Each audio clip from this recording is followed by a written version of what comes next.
So electronic transactions, right? Okay, here we go ahead with the feeling that you are talking to the wall. I'm going to start talking to my wall. Uh, it's a joke, but not entirely a joke. This is how it feels. Nevertheless, even if you have any questions or clarifications whilst we are going through this, please do ask me. Even in chat box, I don't know whether you can unmute yourselves. If possible, you can unmute and ask. Yeah, or else you can post your question on the message boxes.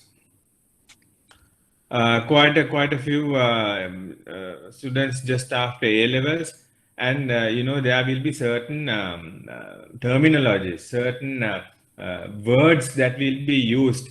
Sometimes you might feel that is quite not easily understandable. If that is the case, you can, of course, the technology is there. You can Google it, thesaurus, as well as you could ask me regarding the context of it, right?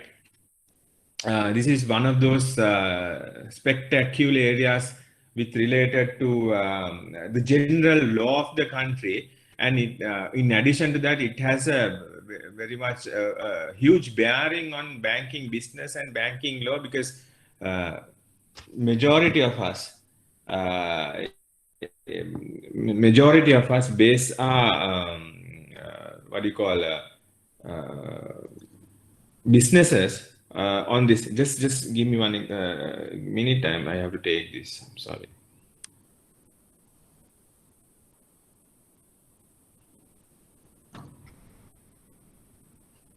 But nevertheless.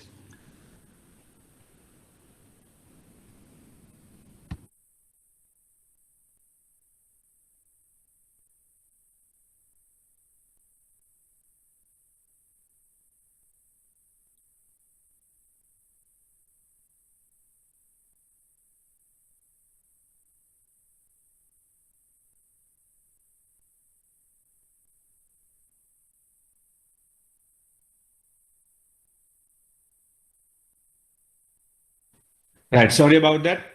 We will continue with the lesson, electronic transactions. Again, this is, now you have already by now have, what I've heard was, you have studied about the sources of law, what is law, and law of contracts. What is a contract? How are contracts formed? What are the ingredients, our prerequisites or qualification to enter into contracts, whether they are binding or not, what type of contracts are there, etc. Even if you need any clarification on that, you could ask me. But based on that, or going forward with that, these are generic laws which has a huge bearing, like I said, on banks. These are not bank specific laws. Keep that in mind. So there are banking, financial, and lending specific laws which you will learn, like the Mortgage Act, Parate actions, debt recovery, etc., etc. But what you've learned up to now are not bank specific or financial or lending specific acts, right? We will see what these things are. When we go through this, remember as well, in addition to this, all these are freely available in the internet. I advise you to download the Electronic Transactions Act number 19 of 2006, as well as the Electronic Transactions Amendment Act 25 of 2017. All these, just Google it, it'll be there, right? But before going into, because of the constitution of the class, I think it's okay. I still just got getting right. Quite a few people who are just after A levels, as well as for those, for their benefit and for the benefit of the others, presuming on the understanding that if you have not seen a piece of act or a legislation, I will show you one of those, right? This is an act of parliament, right? This is how it looks like. Parliament of the Democratic Socialist Republic of Sri Lanka, Electronic Transactions Act number 19 of 2006. Here what it says is this is the 19th act to be passed in the parliament in the year 2006, and it was certified by the speaker on the 19th of May 2006, right? From that day onwards, it becomes law. Thereafter, you get the Electronic Transactions Amendment Act, right? Which amended certain sections of the main act, right? Now, this part, just tell me if you can't see this, and clearly if this is not visible to you, clearly you can ask me. This part, which states in capital letters, or block capital letters, we call this the preamble. Preamble is a short introduction as to what the act is for, right? A short introduction as to what the act is for. It basically summarizes what the act is for, right? And accreditation of certification service providers. Right. Now, read this carefully, what this act is for. An act to recognize and facilitate the formation of contracts. An act. So this is the purpose and the objective of the act, more or less in simplified summary form. An act to recognize and facilitate the formation of contracts, the creation and exchange of data messages, electronic documents, electronic records, and other communication in electronic form in Sri Lanka, and to provide for the appointment of a certification authority, and thereafter the second part, an accreditation of certification service provided, has been struck off by the amending act, right? So you can, in your tutor, whatever the thing you can make your notes now. That's how we learn, especially subject like this, right? Right? Accreditation of certification service providers have been now struck off, and instead use the words and licensing and authorizing of certification service providers, right? To give effect to the provisions of the United Nations Convention on the use of electronic communications in international contracts, and to provide for matters connected therewith or incidental thereto. So have a look at what this basically gives, the message this gives, right? Now, I must tell you at the beginning of this lecture and this class, there are a couple of things that I have come across, especially now banking law, out of all other areas. As a legal practitioner, this is an area which is a bit close to me, right? Because of the history I have, this area is a bit close to me.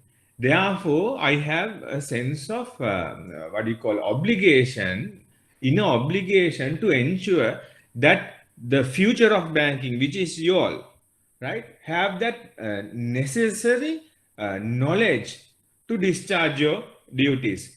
Unlike the earlier days, I'm talking about 20, 30 years ago, banking is not the same banking that you all are and we are doing now. It's completely different, right? Quite different, because a bank of those days, a particular clerk would know a healthy amount of all the businesses of the bank, all the areas of the bank. He or she can go and work in any area of the bank, or be basically multitasking. I'm not saying they are good and you are bad or nothing to that effect. What I'm saying is the world is such that we need to change. Change is inevitable. And now there is much competition as well. Unlike the earlier days, you have the targets to, the compliance, to due diligence, to KYC, money laundering aspects. All these things a banker would have to be looking at. Therefore, it's little or no time that they have to spare to gain knowledge. This as of course, as a customer also, when I visit branches, some of them have it's very sad to say, sad state of affairs, right? You all are students of my class as well. right? Sad to state that some, only a little bit, right? Not all, have no idea whatsoever what they are doing or why they are doing that. Therefore, especially treat this subject. That's why we have made this subject law compulsory, right? One thing is, of course, if you need to get through this level, you need to pass this particular subject. Nevertheless, even let's say you passed it, you need to ensure that you have knowledge to discharge your functions in the bank, right? You have to have a holistic mindset, futuristic mindset. You may be a clerk, you may be a grade 1 officer or whatever, or executive. You need to ensure that you are not going to be like that forever. Therefore, to harness and gain knowledge as much as possible, and always challenge the status quo. When I mean by challenging the status quo, I'm not asking to rebel and so on and so forth. What I'm saying is always ask why for the question. If something is stated somewhere to be done, ask why. You look at a banking slip, there are so many ways of learning, not only the classroom, right? Practical and on the job and practical learning. Why is it there? Why do they ask this? Why can't they ask like this? Like learning like in a very simplistic manner. You take a deposit slip, take a withdrawal slip of any bank and see, and just what do you call, turn it over leaf. What does it state? Look at a check. Have you seen a check before? What's so marvelous about, what's so important about a check? All these things gathers knowledge. Therefore, it's very important that because you cannot ride alone by only focusing on certain areas. I have come across when we go through the marking of question and answer papers, that it's quite clear that some select certain topics, right? Select certain topics and answer or prepare for the exam. And how you can say that is for certain questions, their answers are excellent, whereas the others, it's quite, what do you call, appalling, right? Therefore, have the examination, success in the examination secondary, but gaining knowledge primary, right? Otherwise, it's more of a situation like operation successful, patient dead scenario, right? So don't get into that category. Now, read and read. That's the solution, right? Sometimes on the first instance, it's not that easy. I must tell you, who likes to read the Acts of Parliament, so to speak. But keep in mind that law, everyone is presumed to know the law, right? Let's see, I missed out anything. Right. So, unless you have questions, unless you ask questions from me and listen to what I say and not hear, right? If you don't do that, I will guarantee you that you will have a very sound and a sweet nap throughout this lecture, because you might perceive it as boring, but then again you look at whatever the things that I've told you, right? Fair enough. So coming back, like I said, these are the two particular acts that we will be covering today. Now, objectives of the act, right? Objectives of the act, there are 4 objectives. I will, the TUT is anyway with you all. The PowerPoint presentation is there, but I personally don't believe in PowerPoint presentations, because this is a subject where you need to know the exact thing and no shortcuts, right? Therefore, I will guide you through the act itself, right? Now, under Chapter 1, General Provisions of this Act, right? The objectives of the Act is mentioned, right? objectives of the act. What are the objectives? To facilitate domestic and international electronic commerce by eliminating legal barriers and establishing legal certainty. Right? To facilitate domestic and international electronic commerce. Now, before going into the objectives of the act, can you all tell me, right? Anyone, have everyone here, we have over 80 now, right? Entered into contracts or contract in your lives, a legally binding contract. Can someone tell me what is a, can someone tell me who has not entered into a contract in their life? Right? Who has not? Anyone? Who has not entered into a contract? Legally binding contract? Don't worry, I won't pinpoint and highlight you all, just for the understanding. And if so, someone also let me know what is a contract in one line. One line.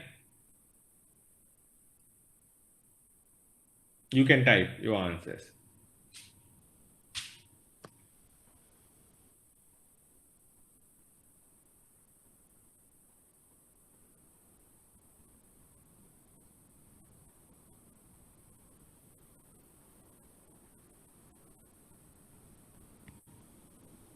What is a contract?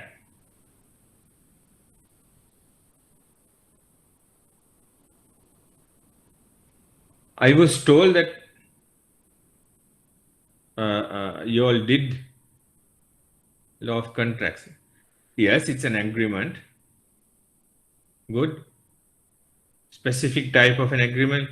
Very good, Janadas. Karen. Karen, I'm sorry if I mispronounced your name. A legally binding contract where two or more people would enter into. Plus, there's a legally binding agreement, and it's legally binding. So legally binding, that component should be there. Otherwise, it's not a valid contract. It could be an agreement, of course, but all agreements are not contracts. But all contracts are agreements, because contracts are legally binding in specific literal legal sense. Promise enforceable by law. Very good. Right? When you learn laws of contract, I mean, not in bankers, but in law college, you talk about breach of promise of marriage, right? Breach of promise of marriage. It's a violation. It's a violation of a condition, right? So, should contracts be in writing always? Yes or no? Should it be writing? No? Okay. Others? It need not be in writing. Writing only gives you a sense of evidence, right? Evidence in terms of any dispute, right? Or in terms of the fact that you have entered into a contract. All right. Don't get me wrong. I am not going to read whatever the thing that is in the tute or whatever the thing that is in the PowerPoint presentation, right? That's not my objective. I think you all are fully capable of reading and writing by now. So the objectives of this act is to facilitate domestic and international electronic commerce by eliminating legal barriers and establishing legal certainty. Just for an example, I think most of you, quite a few number are after A levels, right? Just for a moment, we have come to that state. Imagine, very good. Imagine that there is no internet, right? Imagine there is no internet. What are the means of communication? What are the ways and means of communication if there is no internet? Now, for an example, there is no internet and mobile technology, nothing like that of sort. Yes, very good. Letters. My goodness, there are heaps of letters which we are so used to, and some of us, despite the fact that certain mediums, certain forums where letters are of disuse, still use letters. I mean, we are very much happy and I don't know for what reason you go to some government institutions, they like the eucalyptus, the love they have with that leaf. My goodness. Nevertheless, right? So, letters, what are the, now you know, I'm talking about the obvious, right? But you need to state this. What are the pros and cons of using letters in writing? What are the advantages? First, let's say what are the disadvantages of using letters and in writing, maybe to communicate, to enter into agreements and contracts. What are the disadvantages? Paper waste, okay. Cost might be destroyed, take a long time to deliver the message, delay, cannot elaborate on the idea in case message is not fully understood. Okay, very good, very good. Yes.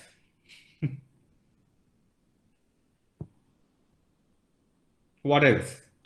You see these types, letters can be misdirected. Yes, yes, yes, yes. Impersonality. Okay. What do you mean by impersonality? You can just elaborate a little bit on that.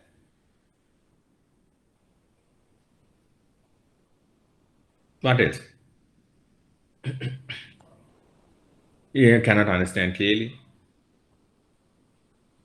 Yeah, very good. If recipients are blind, they can't read unless it's Braille system. Liability, liability. What do you mean by liability?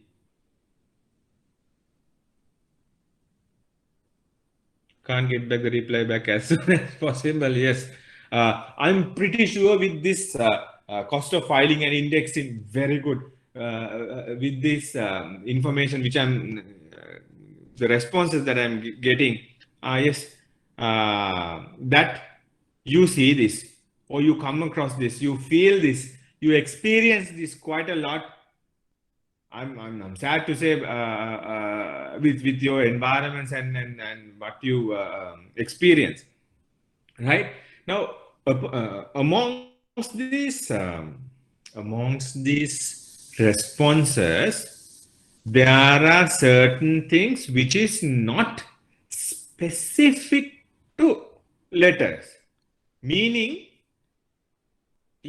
that issue, whatever the negative issue, would be there in other medium as well. For an example, if I say can be misdirected, others also that. Storing issue is a issue in across board, but then again the level of the issue is the difference, right? So that those are there. Letters, right, fine, yeah. Now write down. I am encouraging you all to participate with me so that everyone, complex language, is it specific to letters? Think about that. Now, jot down the advantages of entering or communicating through letters. Advantages.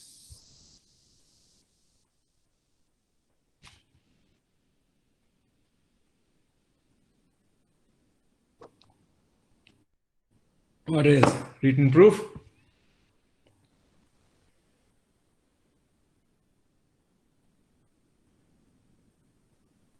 Permanent. Almost. Can present as evidence. Very good.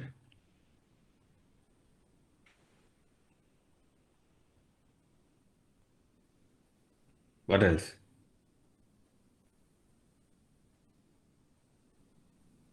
What else? What else? There are more. There are more.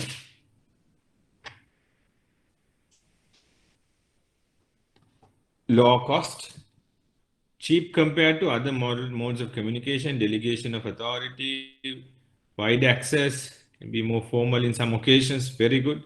Maintaining records and references. Problem of privacy even if it's registered. Problem of privacy even if even it is registered post. Okay, that's I think is a disadvantage, right?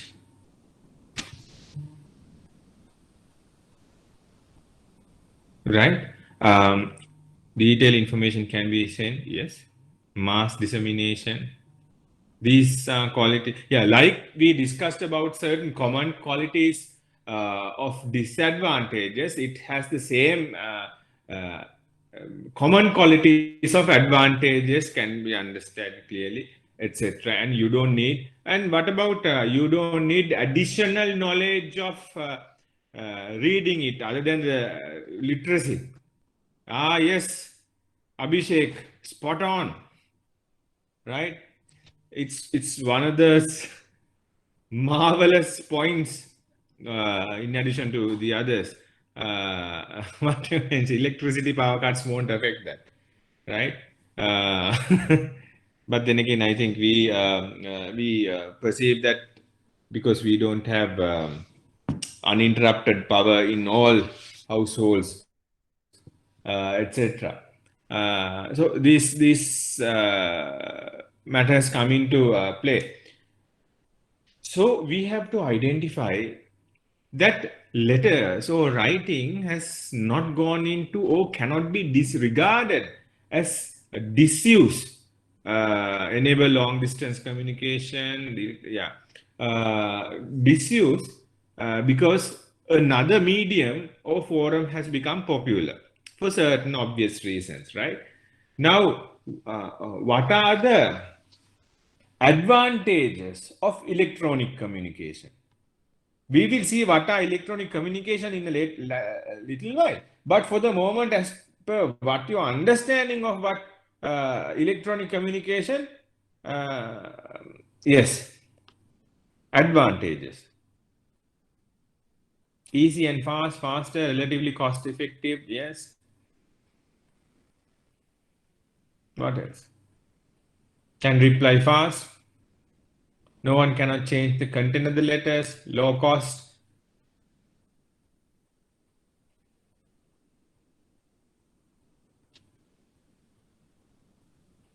Yeah, no time delay, can be sent at any time round the clock. Privacy is maximum. Privacy, I would say, relatively higher. Hmm? Speedy transmission, secure. Yeah, 25 access, instant exchange of feedback. Yes. My goodness, when we were small, I only had the slightest idea only of video conferencing. And that was also, I didn't think it would become a reality in my lifetime. Managing global operation, yes. Instant exchange of feedback.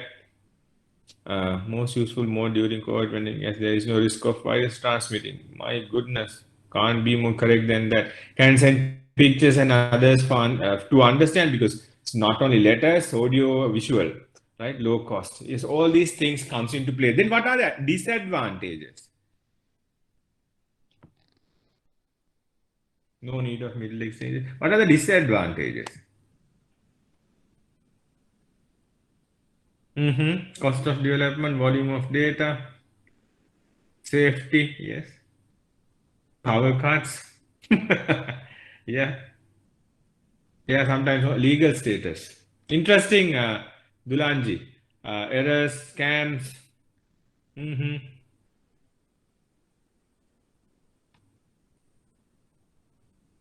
hacking,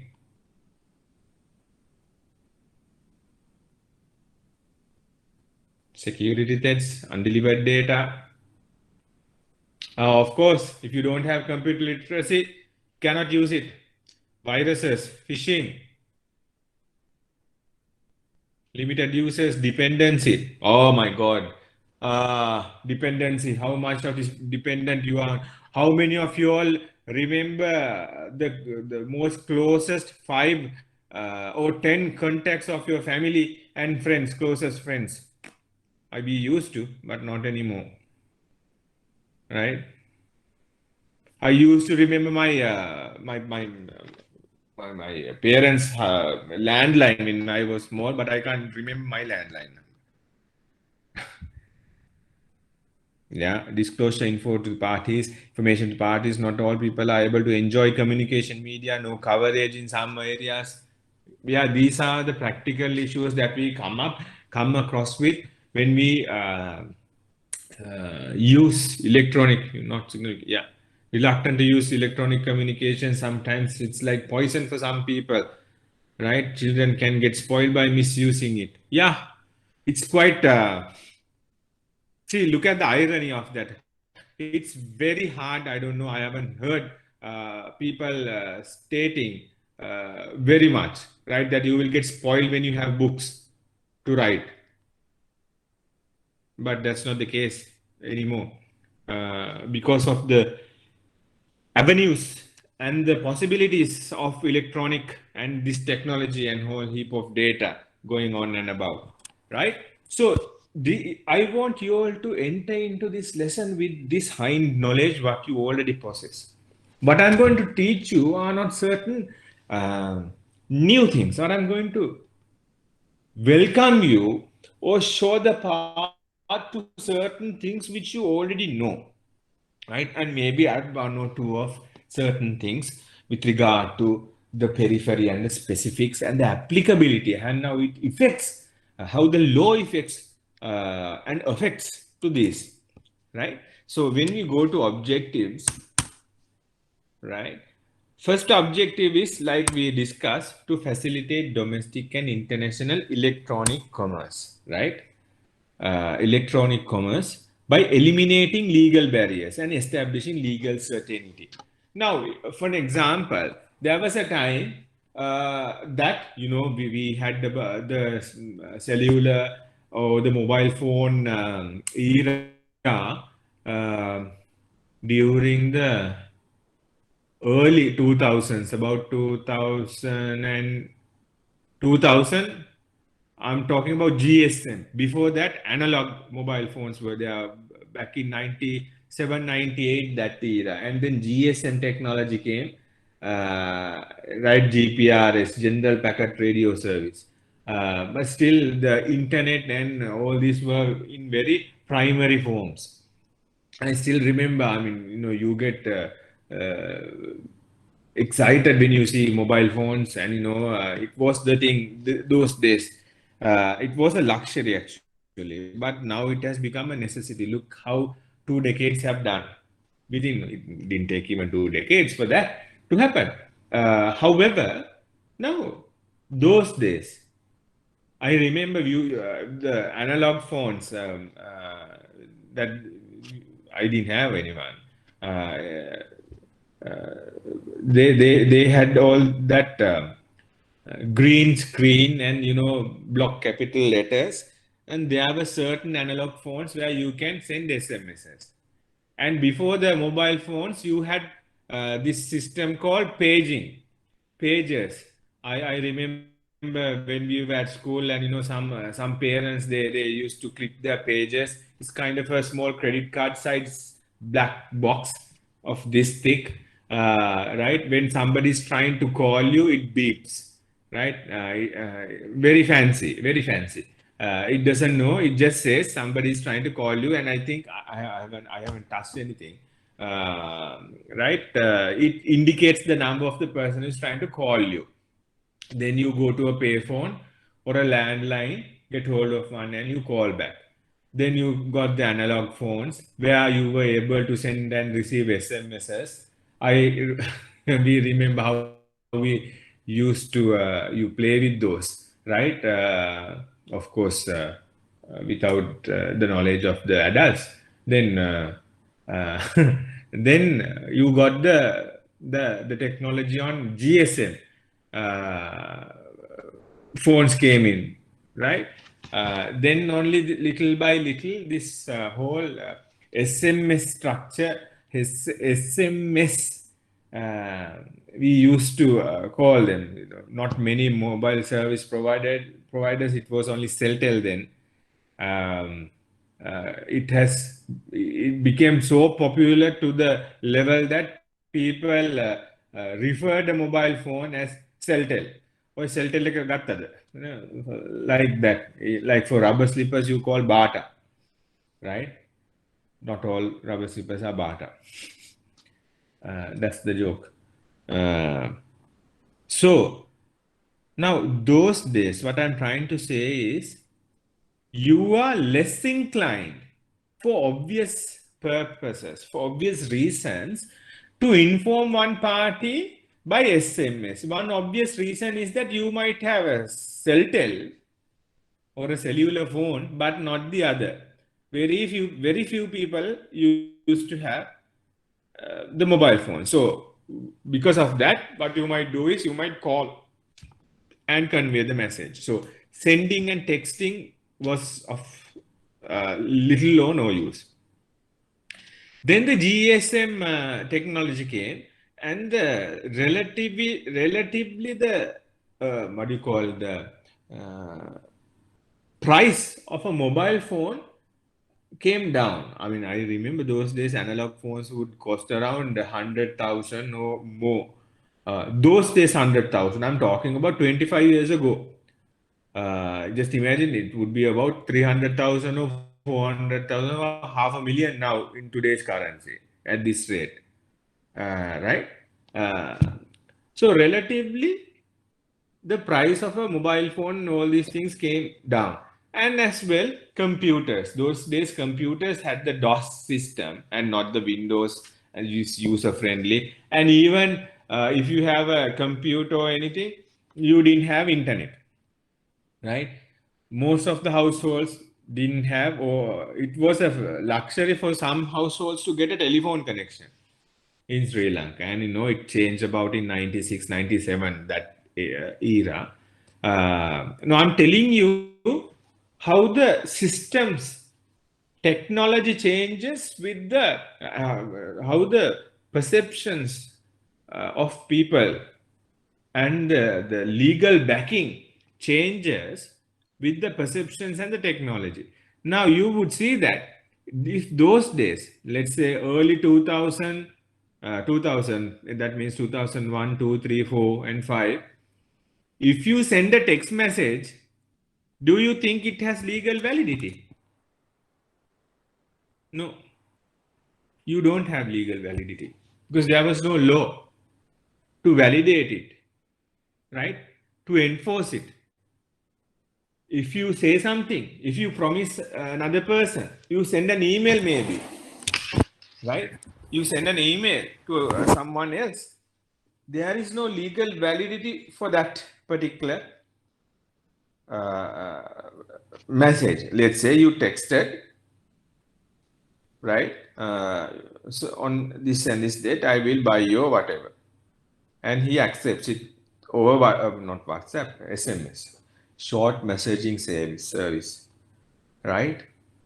Then you go back on your word. Do you think it has legal validity? No, it doesn't have legal validity. One thing is there is no law to enforce it. Therefore, those days you had to, it was a must and essential that you rely on what you call contracts in writing in the absence of any evidence, so to speak. So facilitate domestic and international electronic commerce by eliminating legal barriers. So legal barrier is there. There was no law. Legal barrier, right? ඒක නීතිමය බාධාවක් කියනවා. නීතිමය බාධාවක් තියෙනවා. මොකද නීතියෙන් ඒක හඳුනගන්නේ නැහැ. Right? And no certainty. අපිට නිත්‍ය වශයෙන් කියන්න බෑ නීතිය මේක හඳුනගනී කියලා. Right? You can't do that. Then, secondly, to encourage the use of reliable forms of electronic commerce. Reliable, pay very much high attention to the exact words that I'm using. To encourage the use of reliable forms of electronic commerce. Remember these words. We will see whether there is any definition or there is any explanation they have given to these words, right? If you don't understand anything, please do, contact me, either whatever messaging or whatever. To facilitate electronic filing of documents.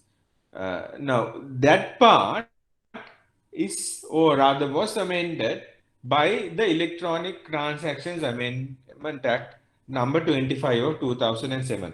Number C, you have to strike off in the act, and the amending act has introduced a new paragraph instead of this C. The new C goes as to facilitate electronic filing of any application, petition, plaint, answer, written submission, or any other document with any court. Right? With any court. So this is not there.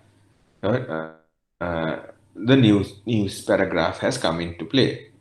Right? Then another paragraph has come and states that to facilitate electronic filing of any form, application, or any other document with any ministry, department, provincial council, provincial ministry, department, or local authority, office, body, or agency owned or controlled by the government or statutory body in a particular manner, and to promote efficient delivery of public service by means of reliable forms of electronic communications. Now, you can see the existing paragraph C was struck off and new paragraph C and CA was introduced, right? Then D, right? D, to promote public, D was not changed. To promote a little bit, there is a change. To promote public confidence in the authenticity, integrity, and reliability of data messages, electronic documents, right? Electronic documents, electronic records, and it has struck off the last two words, or other communications, right? Other communications has been struck off and has used the words other communications and, right? And now, right? And has introduced a new clause E to implement the provisions of the convention subject to such restrictions specified in section 23 of this act declared at the time of ratification of the convention. Now, my dear children, I am not going to go through each and every section of this act, but you are going to do that. Because why? If you read the rest of the sections at home only, you will get an idea and understanding as to what the whole picture of that. I'm going to explain to you rather the areas which are quite, which requires further explanation, so to speak. Right? Right. So out of such areas, we will be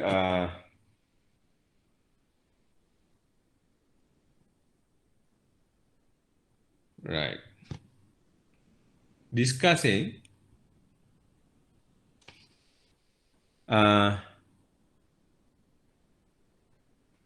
section 3. Now I'm going to section 3. No data message. Electronic, now chapter 2, this is chapter 2 of this Electronic Transactions Act. No data message, electronic document, electronic record, or other communication shall be denied legal recognition, effect, validity, and enforceability on the ground that it is in electronic form. Now, after this act came into being in 2006, right? If you send an SMS, right, it has the legal validity. It does have the legal validity. In 2000 and even before 2006, there was another act which facilitated this electronic documents that we call the Evidence Special Provisions Act number 5 of 1995. Give me a moment.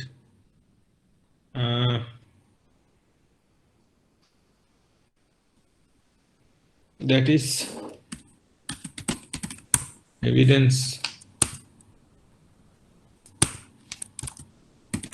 You can write this down.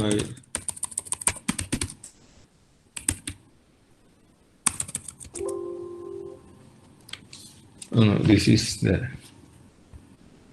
here it is.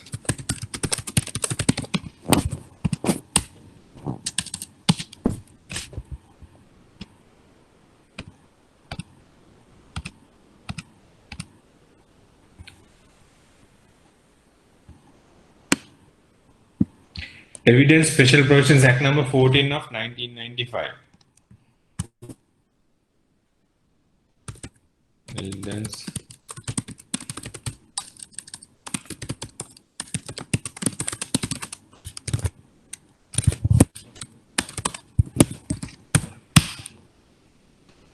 Right? This act was there, but this act was found to be a bit limited. Today's session will not be on Evidence Special Provisions Act, but I will be covering certain provisions of the Evidence Special Provisions Act on a next later date. It provided for, you call it contemporaneous recordings, right? Contemporaneous recordings of audio and visual works. Samakalina recordana kila kiyana. Contemporaneous recordings. But it did not cover certain other areas which should have been covered and which has covered under this act, right? Let's go back to just keep in mind for the moment about Evidence Special Provisions Act. We will do that at a later date as the next lesson, right? Then we go to, so basically I'm going to cover from 1, 2, 3, 4, 5, 6, 7 sections.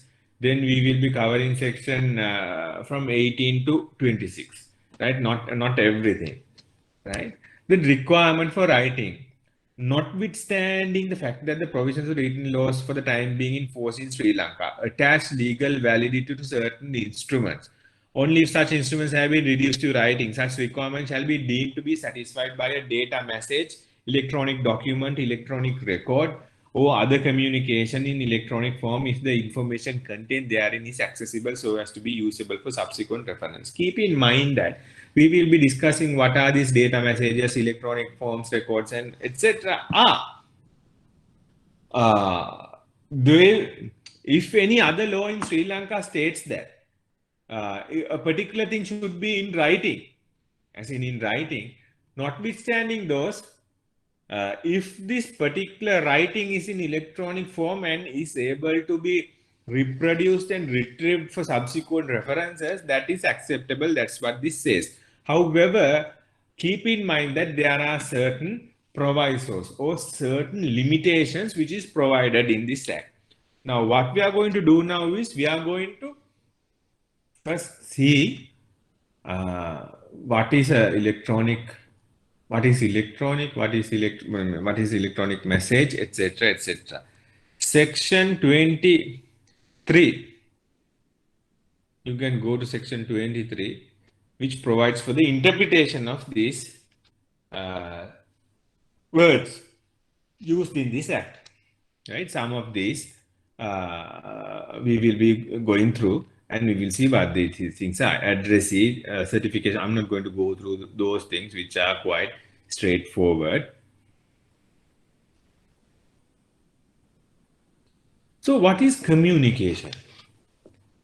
When you hear the term communication, when you see the term communication under the Electronic Transactions Act, what entails communication? Any statement, declaration, demand, notice or request, including an offer, and acceptance. Remember offer and acceptance. Arpane saha pratigrahane.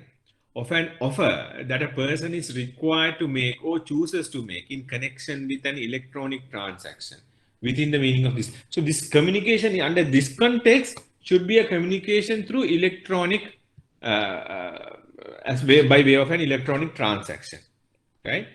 Statement, declaration, demand, notice or request, including an offer and acceptance. So that would entail communication. What is a computer? Without reading anything, can you put update in the message or chat box? What do you mean by, what do you expect for there to be a computer? What do you perceive as a computer? What's a computer?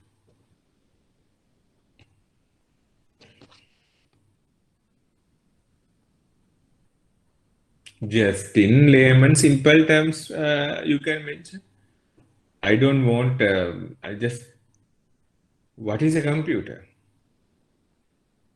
What do we in normal parlance, what are the characteristics of a computer? What all these small areas?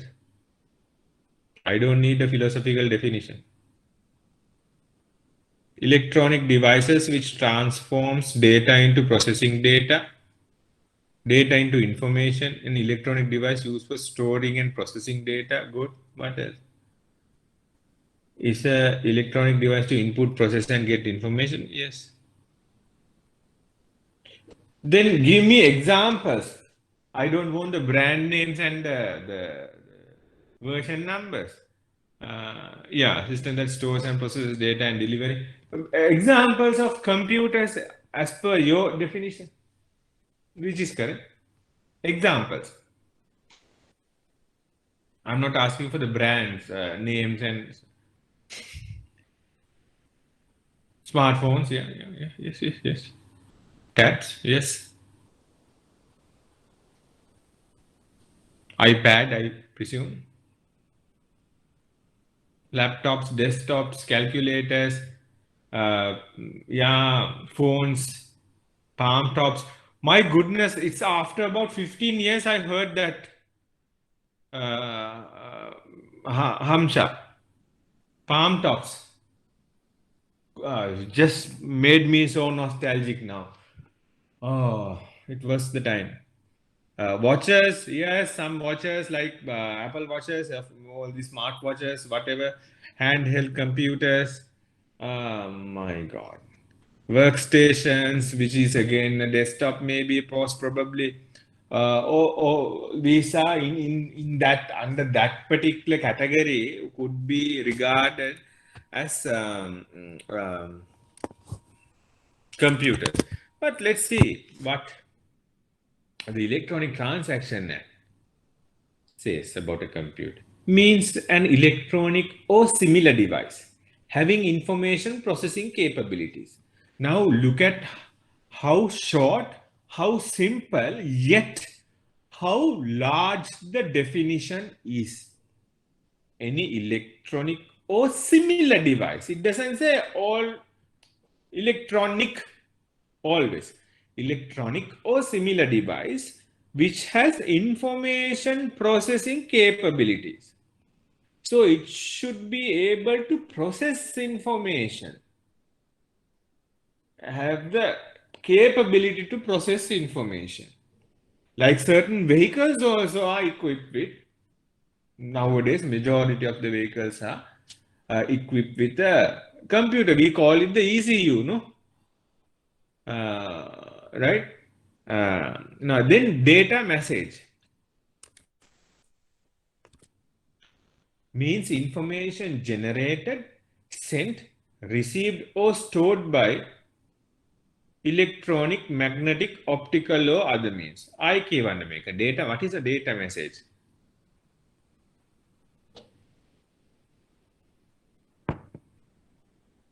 Information generated, sent, received or stored by electronic, magnetic, optical or similar means. Right? Electronic means information generated, sent, received or stored by electronic, magnetic, optical or similar capacities, regardless of the medium. Now, in this,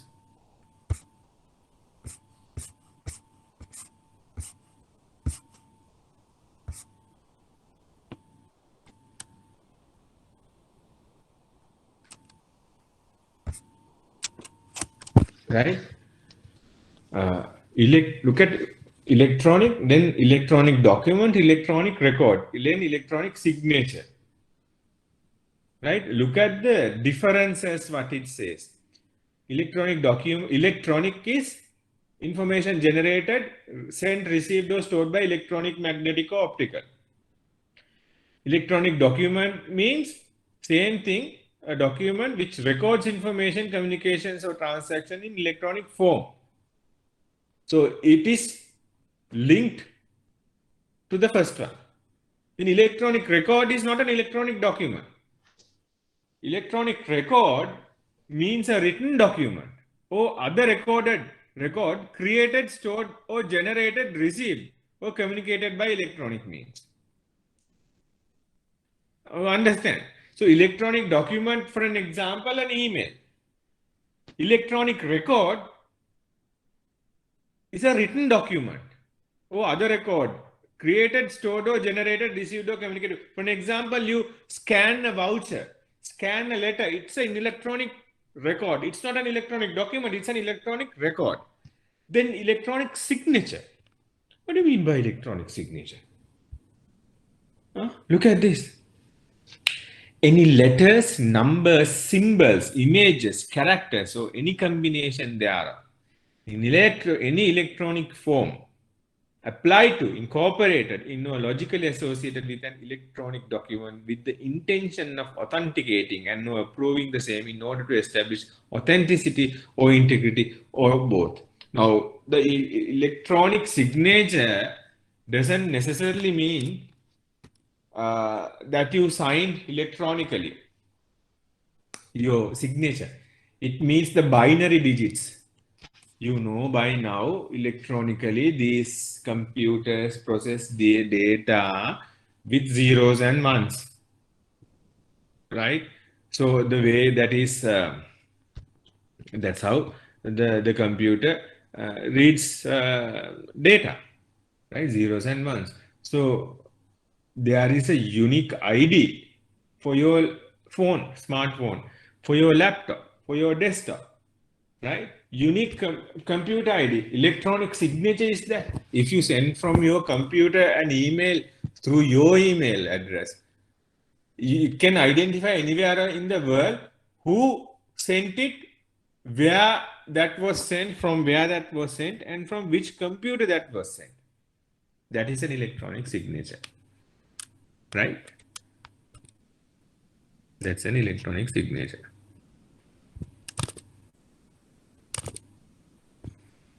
Then information. What do you mean by information?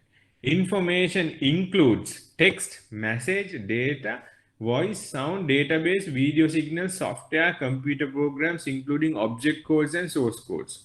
Information is everything, right? We go to electronic signature. Then goes on information system, intermediary, network service provider, originator, all these things. I leave it to your reading. I'm going to take off the presenting for a moment.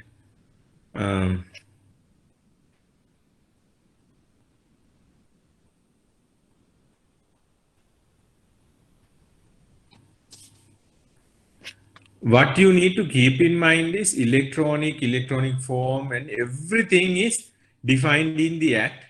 However, the term transactions is not defined.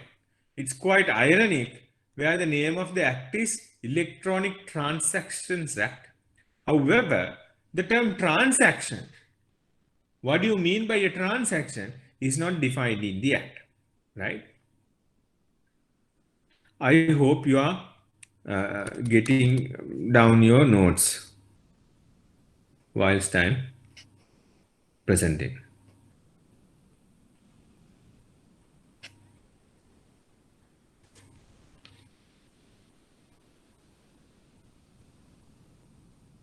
Right. Okay.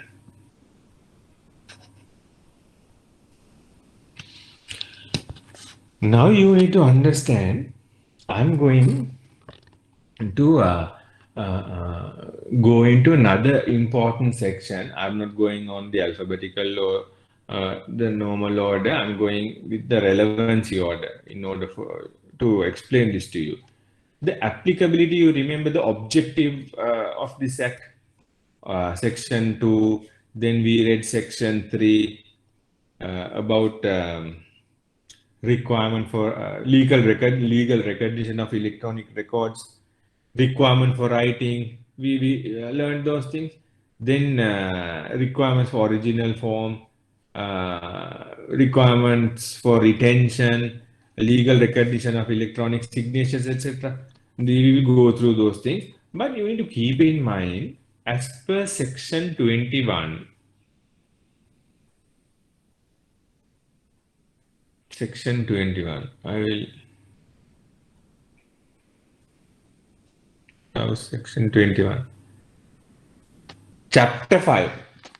This is a very important provision that you need to keep in mind, right? The applicability comes here, where you will be able to use this set comes from section 21. It says, notwithstanding whatever stated in the evidence ordinance. Evidence ordinance is the piece of law which we use in the legal frame of Sri Lanka, which provides for what evidence is acceptable, what evidence is admissible. Right? Sakshi Aknya Panata. This is the evidence ordinance. I hope you can see. This is an evidence ordinance. Sakshi Aknya Panata. Right? Now, in Sri Lanka, right? In Sri Lanka, there are certain rules of evidence, right? What are the evidence? We have the best evidence rule. That is, the best evidence must be produced as evidence, not the others. Best. What is the best of evidence that can be accepted and as applicable? Secondly, best evidence rule. Secondly, evidence against hearsay. සිංහලෙන් කියන ප්‍රවාදාත්මක සාක්ෂි. අසාදුටු අසා හෝ ඇසීමෙන් පමණක් ප්‍රවාදාත්මක. Hearsay. You hear something and you give evidence. That those are not admissible under the law of Sri Lanka. If you can give evidence to say that මට ඇහුණා අහවලා මෙහෙම කියනවා. I heard this person telling me or telling somebody else. I heard him saying this. Right? That is a evidence insofar as what you heard actually. But you can't take the information gathered in that. For an example, you can't, the fact that A killed B, unless you saw it, you can't give evidence unless you perceive it. Now you are seeing the fact that A killed B, right? You can't come and give evidence saying that D told you that A killed B. You can't use it against A, right? Those are called hearsay evidence, right? Therefore, in Sri Lanka, there are mainly 3 categories of evidence. That is, first one is oral evidence. ඒ කියන්නේ මේ මොනවාද? සාක්ෂි,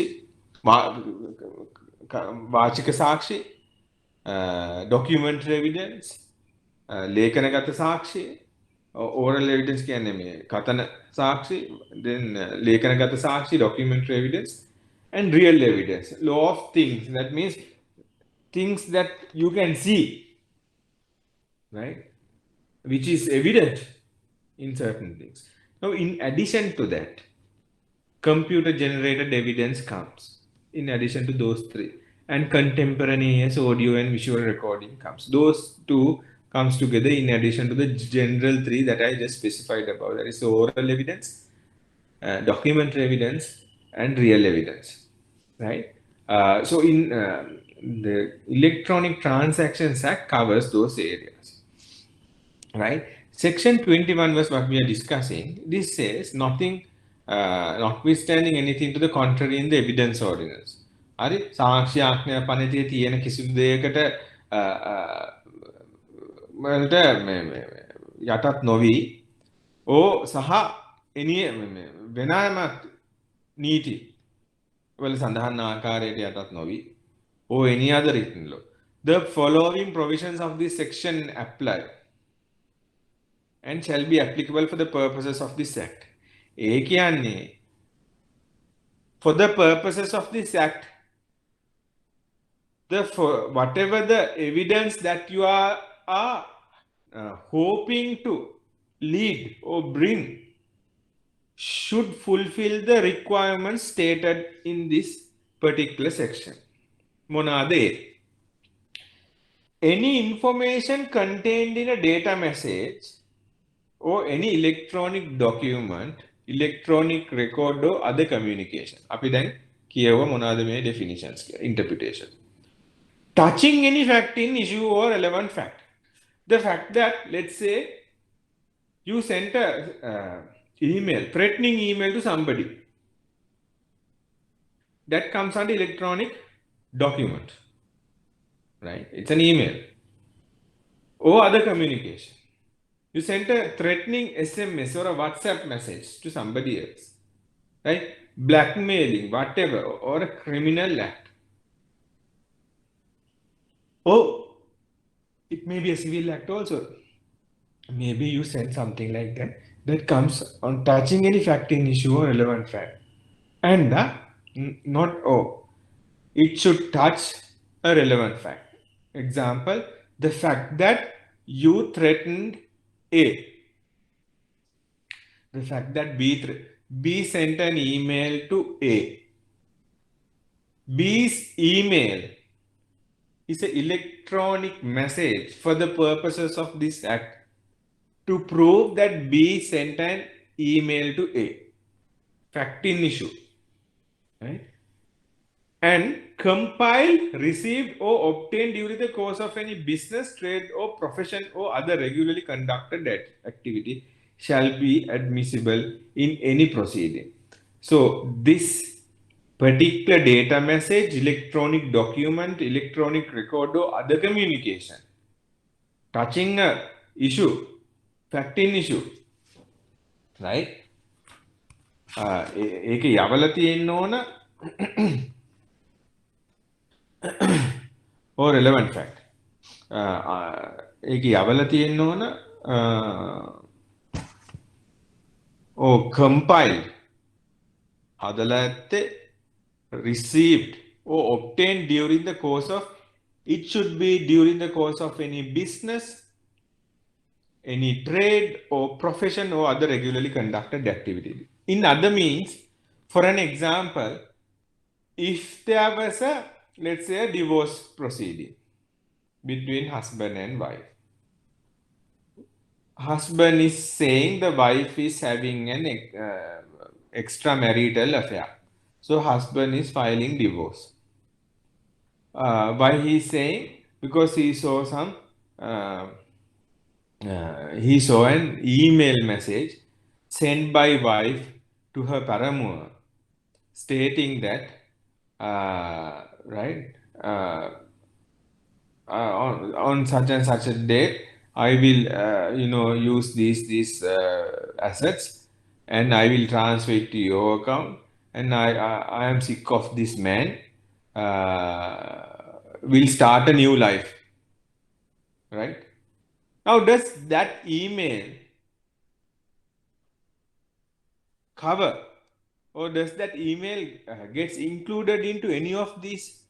Was that compiled or received or obtained during course of any business or was it compiled, received, or obtained during any course of any trade or profession or other regular conducted activity? No.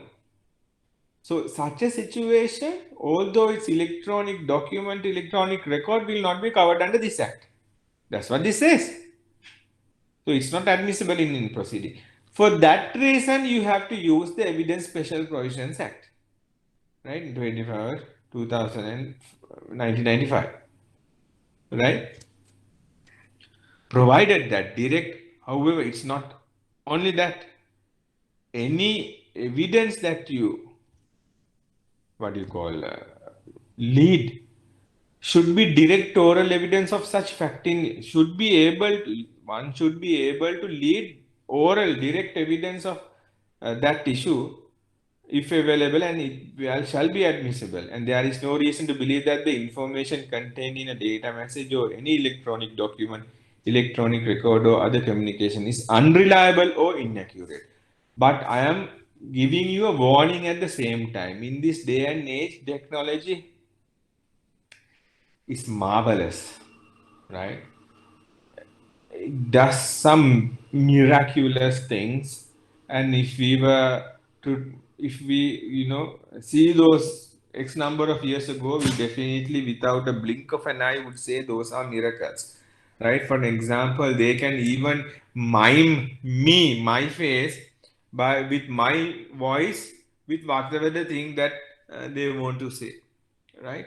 Uh, to that level, technology has developed. So it should be ensured that when you are presenting evidence of this, all these areas should be what you call observed and looked into. Any questions up to now? We have done about 40% of Electronic Transactions Act now. Any questions?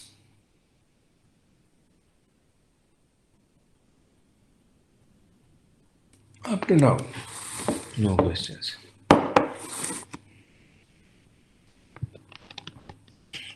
Then, now we go to section 5, 6, and 7.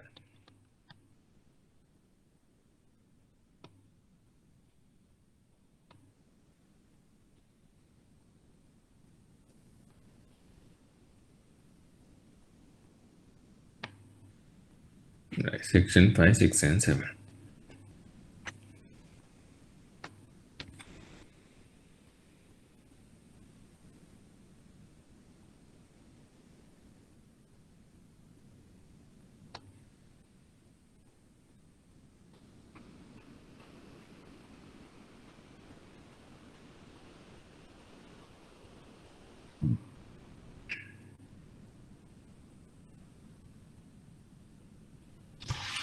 Requirements for original form. Now, this was amended by the Amending Act in 2017. This was amended, right?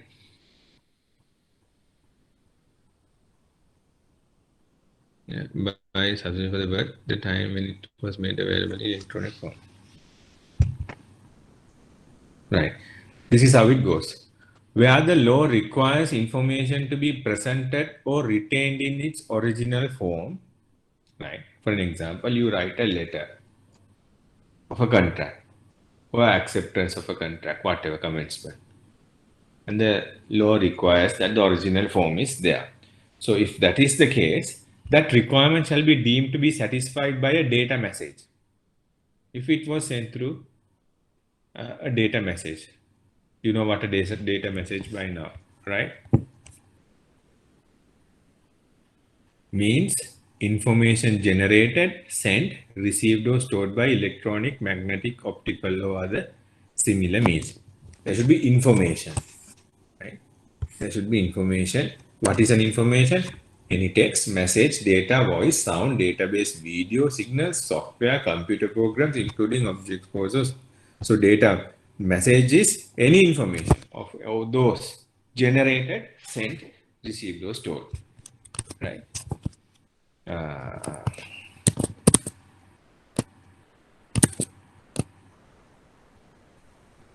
Right. So law requires that requires to be deemed to be by a data message, electronic document, electronic record, or other communication in electronic form, if there exists a reliable assurance as to the integrity of the information from the time when it was made available in electronic form and the information contained in the data message, electronic document, electronic record. Here,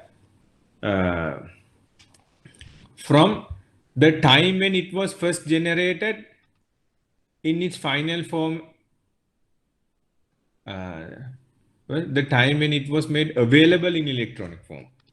So the time from here, from the time when it was made available in electronic form will be struck out, and instead will be used the time when it was first generated in its final form as a data message, electronic document, electronic record, or communication, or otherwise has been amended accordingly, right? It has been amended accordingly by the amending act. මේක මොනවාද වෙනස් කරලා තියෙන්නේ? The time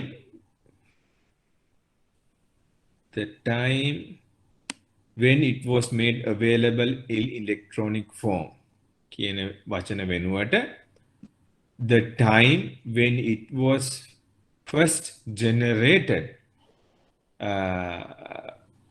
in its final form as a data message, electronic document, electronic record, or communication, or otherwise කියලා වෙනස් කරලා තියෙනවා. Or other communication is available and can be used for subsequent reference.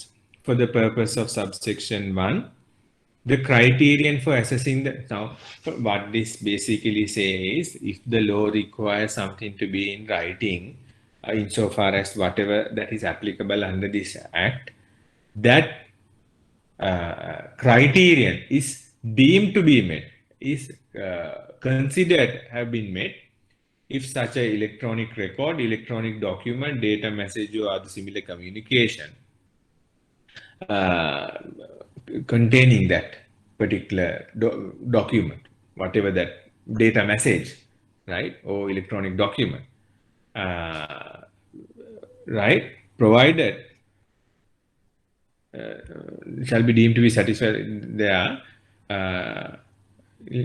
right, or other communication in electronic form, if there is a reliable assurance as to the integrity of the information from the time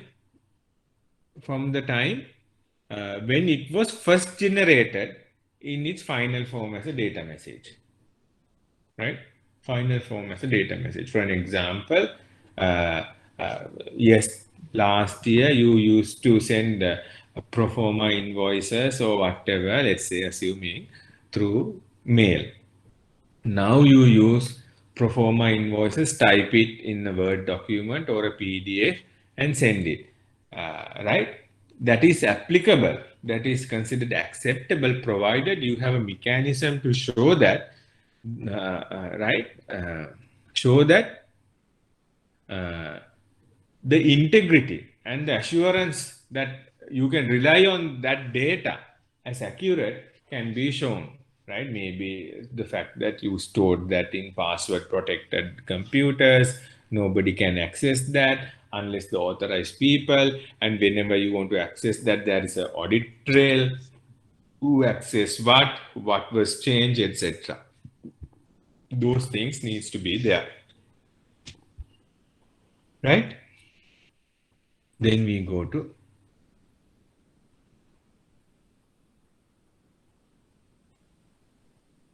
requirements for retention, right? Requirements for retention.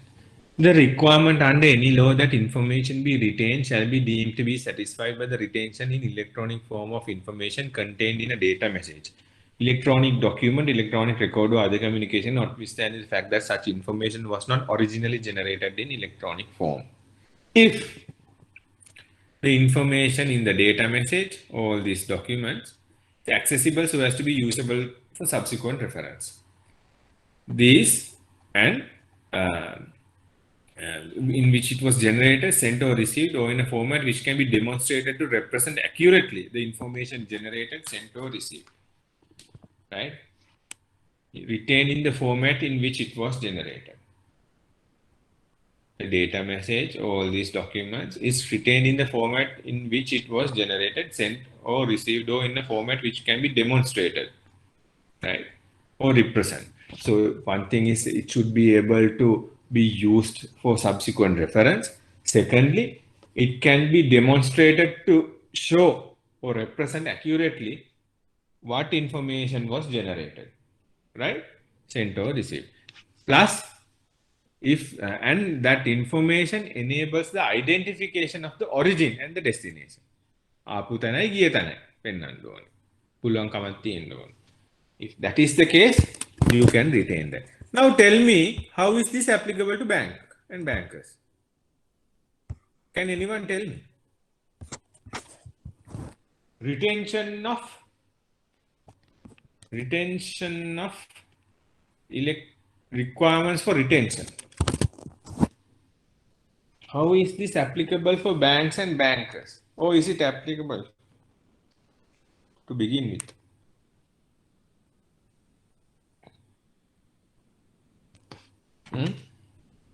How?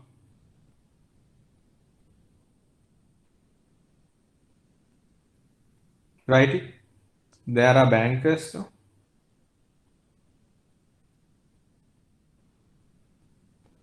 how is it applicable? There is a requirement of retention of the documents of bank. You will learn that in under Money Laundering and Financial Transactions Reporting Act. So those acts laws requires you that you retain the originals of maybe the bank vouchers to documents in original form for period of 6 years, right? Now that requirement will be deemed to have been met by section 6, right? Remember that. Then we come to the important area of legal recognition of electronic signatures. Now we have completed about 75% of Electronic Transactions Act. Where any act, now this is repealed. Repeal means this was struck off by the amending act. Instead, the new section 7 is been introduced. This is how the new section 7 goes.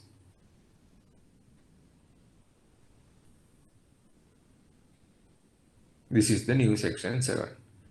Where any written law provides that a communication or other document shall be signed or bear the signature of any person, then notwithstanding anything to the contrary, in such written law, that requirement shall be deemed to be met in relation to a data message, electronic document or electronic record or communication, if a method is used to identify that person and to indicate that person's intention in respect to the information contained in that electronic communication, the method used is reliable, for which the communication is generated, sent or communicated, including any agreements, right, proven to have fulfilled the functions described in paragraph A by itself or together with further evidence.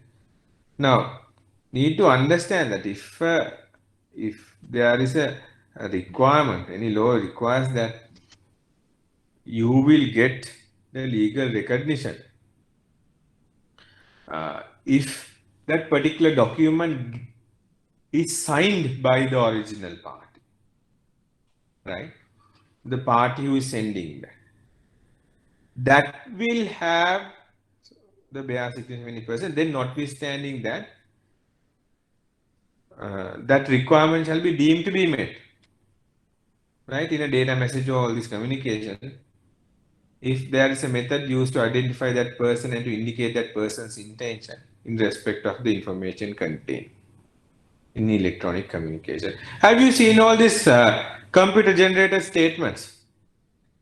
Monthly statements, bankers, or maybe mobile providers, service providers. It says computer generated statement, hence no signature required. That is to show the intention of the information contained. To show that person's intention. Saying that this is a computer generated one showing your monthly statement. And the method used is reliable and appropriate use. Generated, sent or communicated in light of false including any relevant agreement. And proven to have fulfilled the functions described in paragraph A.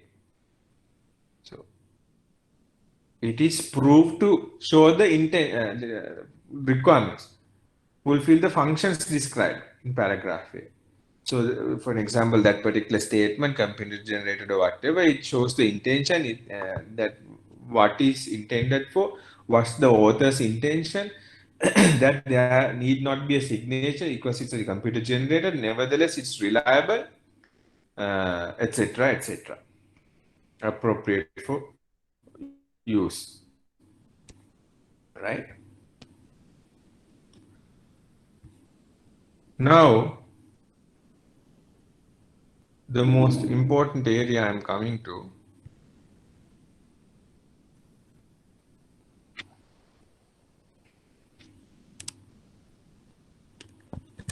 So we have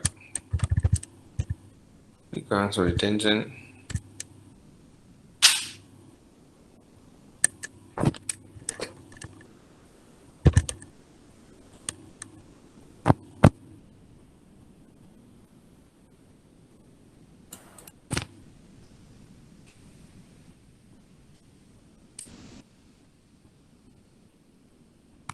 Now we come to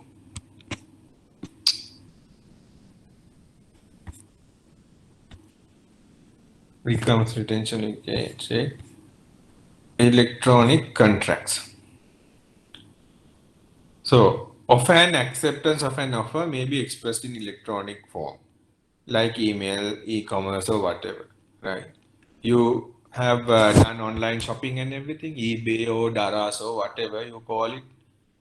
That's e-commerce electronic contract. A contract shall not be denied legal validity or enforceability on the sole ground that it is in electronic form.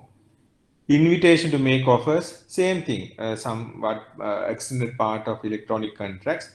So it's not entering into a contract, it's inviting another party to enter into contract. So make offers, also covered. Then about electronic records.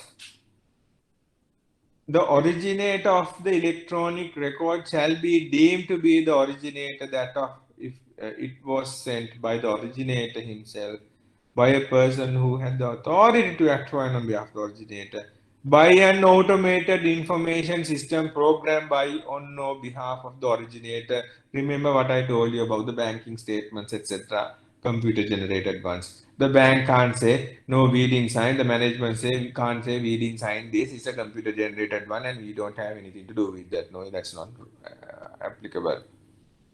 Right? Then,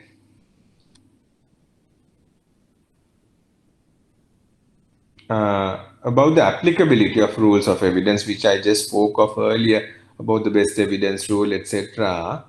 If any information is contained in all this data, message, electronic document, record, or other communication, right?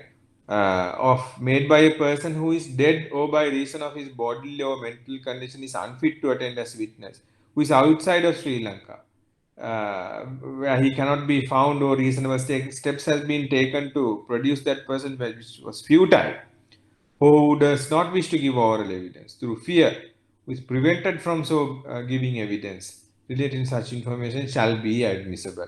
Mainly, what it tries to say is, if there is a written document, you need to get that person and give evidence, oral evidence. But if that person is denied or barred or is incapable of coming in giving oral evidence to that email about that email message, email which is sent, that is even admissible.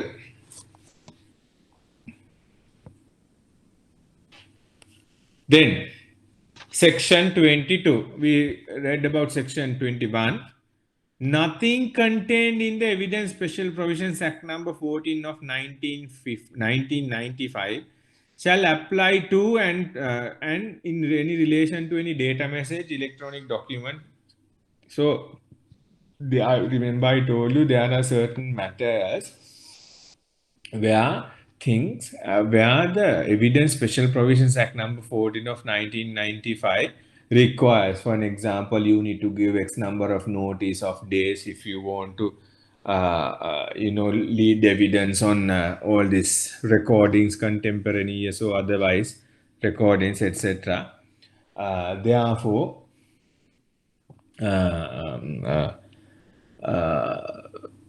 those matters will not be applicable when you are leading evidence on any matter coming under the Electronic Transactions Act. Even though this act recognizes legality of transactions done by electronic means, the act specifically excludes certain transactions legal. Now, you remember under section 3 and 4, we spoke of certain things that this act speaks, covers. It says that if any law requires that, I will turn to section 3 and 4. Look. Legal recognition of electronic records, requirement for writing.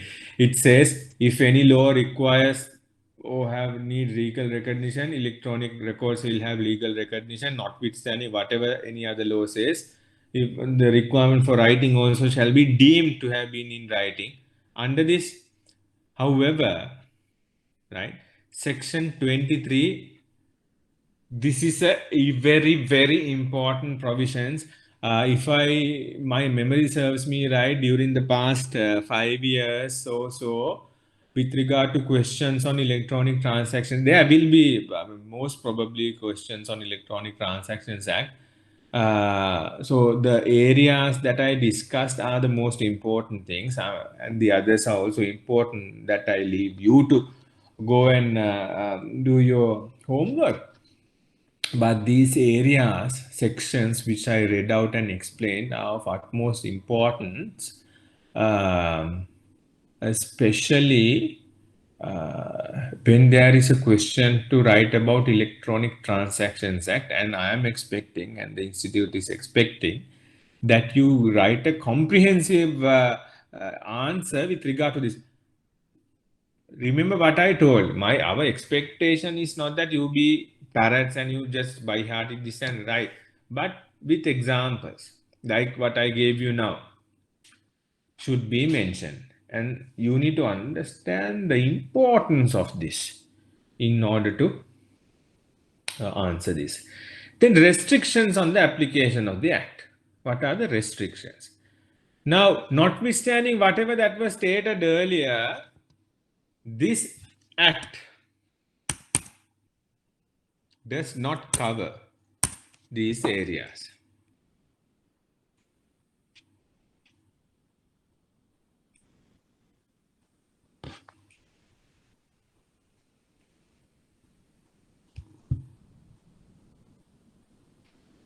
I draw your attention to section 23.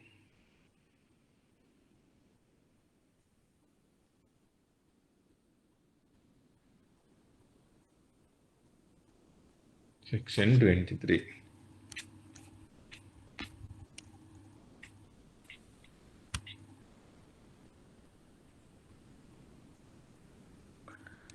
These are at utmost important.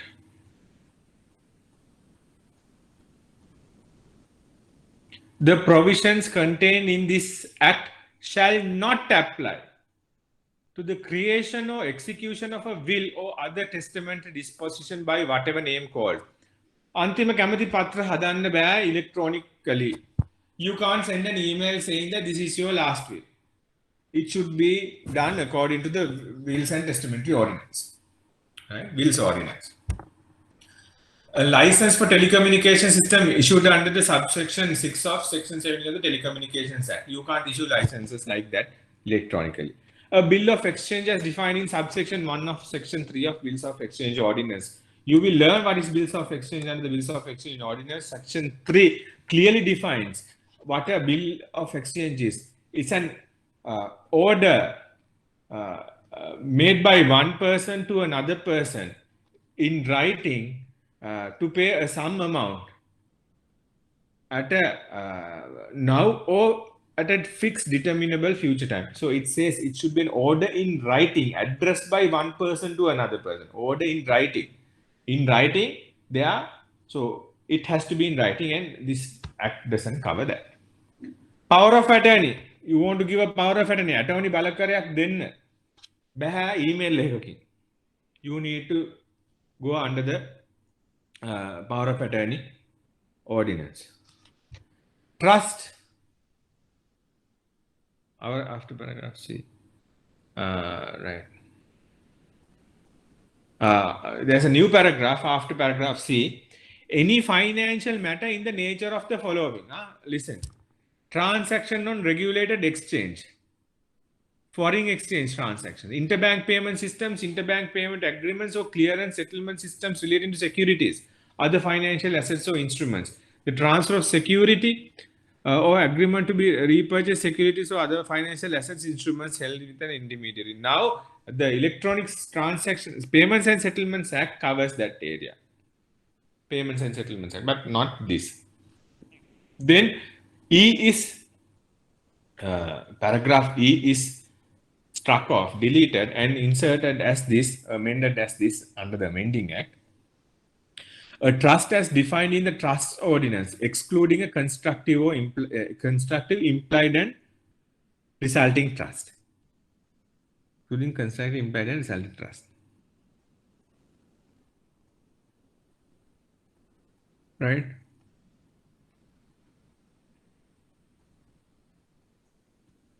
Bhara Aknya Panata. Constructive, implied, and resulting trust harend Bhara Aknya Panathu Adu Bhara. And for the trust, those you can't create under Electronic Transactions Act. A contract for sale or conveyance of immovable property or any interest in such property. You can't sell assets like houses, you can't mortgage houses, you can't sell lands, buy lands, lease out lands, or anything to that effect by emails or electronically. You have to have them notarized, or a notary should attest that in writing. You can't do that. Or any other document, act or transaction specified by the minister by regulations. For the moment, there is no regulation, so to speak. Right? So that is the periphery. That is how the whole thing is revolved around. Any questions? That's Electronic Transactions Act. Any questions?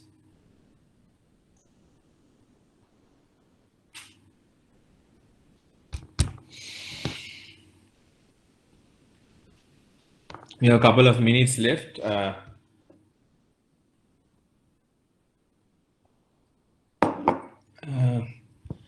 If you all have any questions. Why do I see some of my previous students here?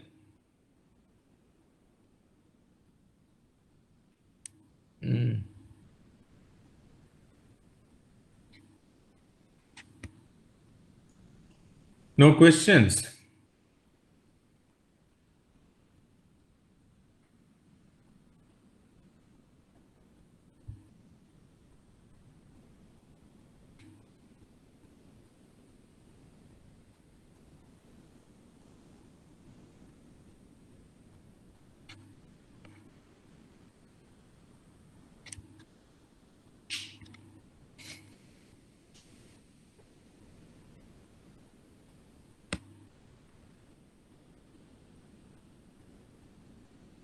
No questions?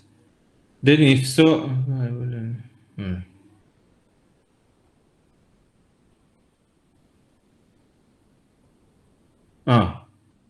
Trust. Trust එකක් කියන්නේ, I will explain like this. Example, now I assume you have a lot of assets, lot of wealth, and you don't have any children or anything. You want all your assets and everything your businesses to keep running, right?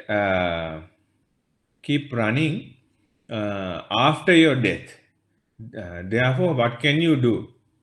You create a trust.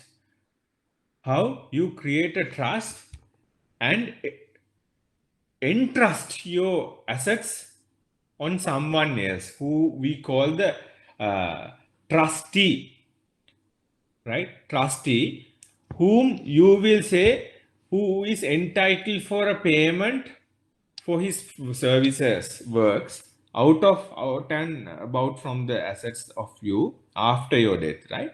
He has to execute your plan. The beneficiary of those assets or whatever with the business income or whatever, let's say it's a what do you call non-for-profit organization, are called the trust beneficiary. Created is a trust. Person who is entrusted to do is the trustee. You are the principal of the trust, right? That is a trust. Is this applicable for trading like investing? Yes, it's applicable via online. Investing depends on what investing it is. Trading of the, what do you call, dealing room in banks, Payments and Settlement Systems Act comes into play, not this.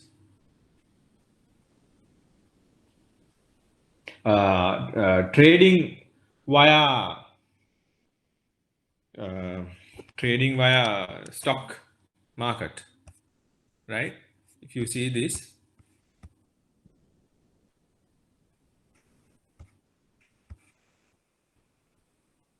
this is applicable. Any other questions?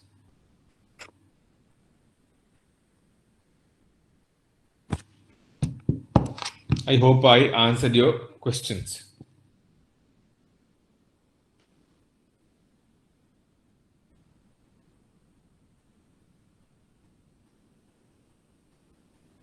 Any more questions?